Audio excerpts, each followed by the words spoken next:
कुटुंब घरकामात व्यस्त असताना चोरट्यांनी घरातील पत्र्याच्या पेटीतील सुमारे 15 लाख रुपये किमतीचे 13 तोळे वजनाचे सोन्याचे दागिने लंपास केले।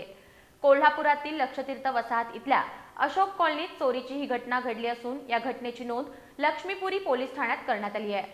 भर मध्यवस्तीत चोरीची ही घटना घडल्यानं नागरिकात भीतीचं वातावरण पसरलंय। कोल्हापूर शहर आणि परिसरात चोरट्यांनी उच्छाद मांडलाय।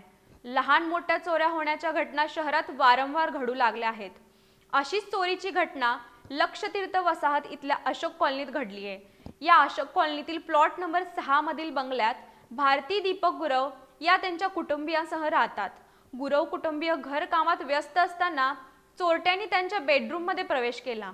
या ठिकाणी असलेल्या पत्र्याच्या पेटीत ठेवलेल्या सोन्याच्या 4 बांगड्या, एक घंटन, एक माळ आणि एक चेन अशा सुमारे 15 लाख रुपये किमतीच्या 13 तोळे वजनाच्या सोन्याच्या दागिन्यांवर चोरट्यांनी डल्ला मारला।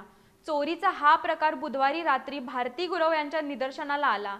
त्यानंतर त्यांनी लक्ष्मीपुरी पोलीस ठाण्यात धाव घेत या प्रकरणी अज्ञात चोरट्यांविरोधात फिर्याद दाखल केली आहे। भर मध्यवस्तीत चोरट्यांनी ही धाडसी चोरी केल्यानं नागरिकात भीतीचं वातावरण निर्माण झालंय।